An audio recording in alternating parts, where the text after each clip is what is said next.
کالا یرکان ہو تو اس کے لیے وہی میں نے کئی دفعہ بتایا، لیس لہا من دون اللہ کاشفہ، سر درد گردن کا اس کے لیے بھی وہی آیت ہے، لیس لہا من دون اللہ، اللہ کے سوا کوئی شفا نہیں دے سکتا۔ عمرہ ادا کرنے کے بعد سر پر اس طرح نہیں چلوا سکا، چوٹی کے بال کٹوائے، اگر ٹک لگایا یا تھوڑے سے کٹائے تو دم پڑے۔ پاکستان سے جو عمرے پہ ہے مسافر پوری نماز کیوں پڑھیں گے؟ کوئی نیا مسئلہ آپ نے ڈھونڈا ہے کہ عمرے والے کے لیے قصر نہیں ہے؟ یہ ابھی 14ویں صدی میں مسئلہ بنا ہے۔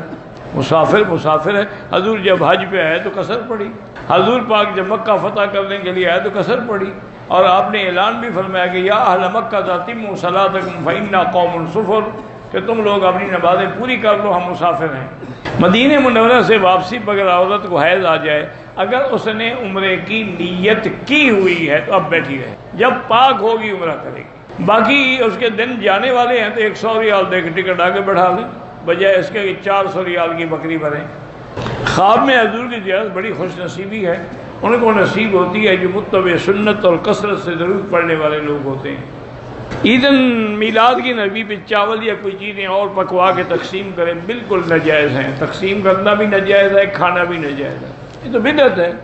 اگر آدمی ویسے لیٹا رہے، نیند نہ آئے، وضو نہیں ٹوٹتا۔ کراچی سے احرام باندھ لیا، بیوی نے بھی نیت کر لی، مکہ پہنچے تو بیوی کو ماہواری ہو گئی، حرم نہیں آئی، ہوٹل میں رک گئی۔ کل ہم نے ہم بستری کی ہے اور باقی عمرہ آج ادا کیا۔ ماشاءاللہ عمرے سے پہلے ہم بستری ضروری تھی انہیں، اور وہ بھی اس وقت اس بدبخت نے کی ہے جب وہ حیض میں تھی۔ ڈبل گناہ یعنی یسألونک عن المحیض فاعتزلوا النساء فی المحیض ولا تقربوہن، توبہ بھی کرو، صدقہ بھی کرو، اس کو عمرہ بھی قضا کرو، دم بھی ادا کرو۔ یہ کوئی مذاق ہے؟ وتر کی 3 رکعتیں ہوتی ہیں، اگر مجبوری کی وجہ سے پیشاب نکل جائے، بیماری ہے کوئی نہیں، کپڑا دھو لے، جا کے دوبارہ وضو کرے۔ میرا بھائی علماء کے بارے میں ایک میری عادت ہے، میں علماء کے بارے میں نہ الحمدللہ برائی کرتا ہوں نہ برائی سنتا ہوں، بلکہ آپ بھی دعا کیا کریں، کیونکہ یہ علماء ہی ہیں جن کی وجہ سے یہ دین باقی ہے۔ یہ دین تمہیں کالجوں نے نہیں دیا، یونیورسٹیوں نے تو نہیں دیا، یہ تمہیں اسکولوں نے تو نہیں دیا، یہ علماء کی وجہ سے ملا ہے۔ اگر ان کو بھی تم، اور شیطان یہی چاہتا ہے کہ تمہیں ان سے بدزن کر دیتا کہ تم دین سے بدزن ہو جاؤ۔ کہتے ہیں کہ سورۃ الفاتحہ کے بعد سکتہ، حنفی مسلک میں سکتہ ناجائز ہے۔ حنبلی رحمہ اللہ کے حنابلہ ایک روایت میں ہے، لیکن وہ بھی اس کو زیادہ قوی نہیں مانتے۔ نماز جنازہ میں سورۃ فاتحہ نہیں ہوتی، ثنا، پھر درود، پھر دعا۔ عورتوں کو بھی نماز جنازہ پڑھنا چاہیے۔ جب حضرت عمر قبر سے دیکھتے نہیں تھے تو بی بی عائشہ پردہ کیوں کرتی تھی؟ اولاً تو یہ روایت صحیح ہے میں نہیں ہے، اگر ہو بھی تو ادب ہے۔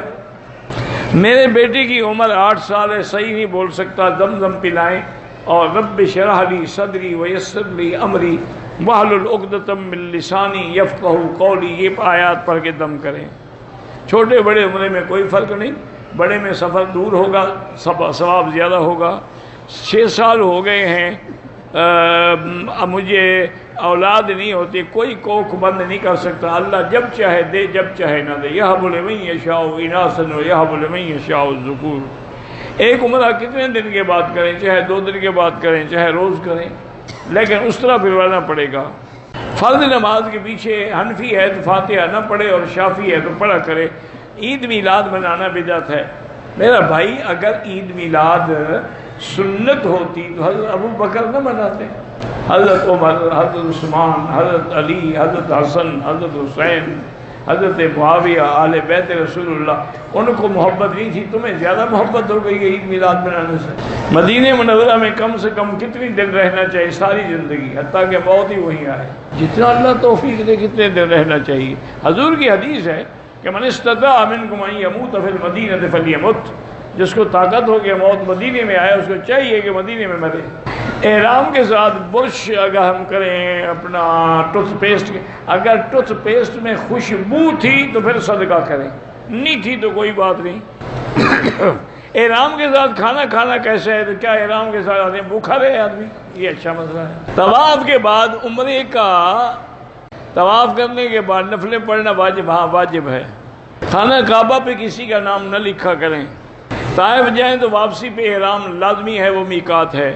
حضور پاک کو خواب میں دیکھنا ہو تو سنت پہ چلیں اور درود شریف کثرت سے پڑھیں۔ امام ابو حنیفہ کے بارے میں قرآن میں ذکر ہے، قرآن میں کسی امام کا ذکر نہیں ہے، صالحین کا ذکر ہے۔ بھائی اپنی بہن سے کافی عرصے سے ناراض ہے، لیکن ابھی خوش ہونا چاہتا ہے، لیکن اس نے 3 طلاق ڈالا تھا۔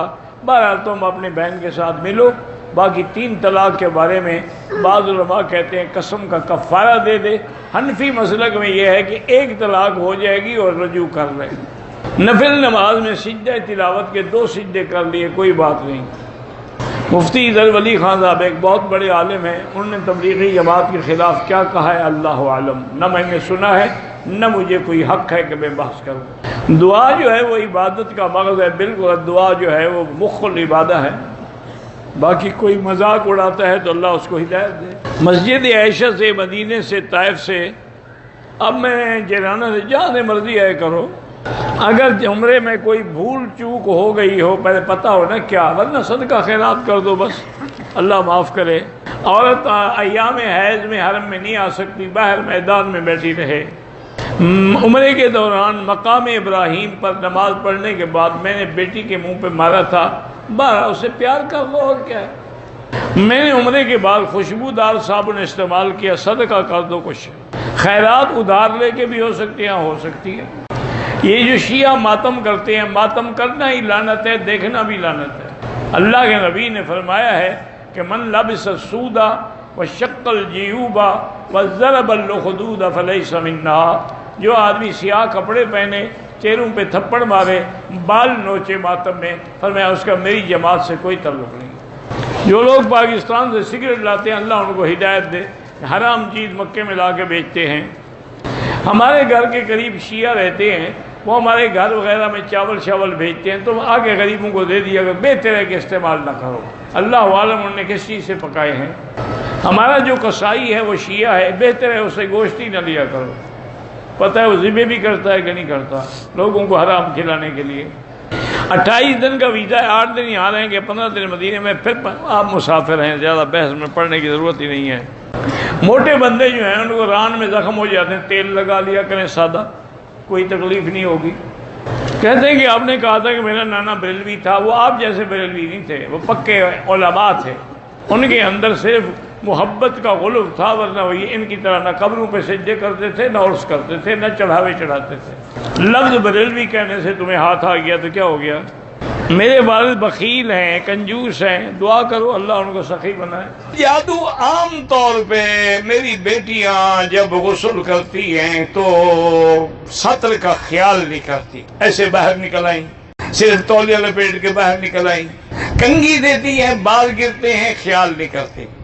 حالانکہ ضروری ہے کہ ہر لحاظ اسی موقع پر شیطان کو جادو کرنے کا بھی اور جنات کو اپنے عشق کے اظہار کا موقع ملتا ہے۔ اسی لیے آپ کے جو چھوٹے چھوٹے بچے ہیں ان کو مغرب کے بعد باہر نہ جانے دیا کریں، اور ان پر ہمیشہ سورۃ فاتحہ، آیت الکرسی، معوذتین یعنی قل اعوذ بالفلق، قل اعوذ بالناس پڑھ کے دم کیا کریں، تو انشاءاللہ اللہ کی رحمت سے ساری پریشانیاں دور ہو جائیں گی۔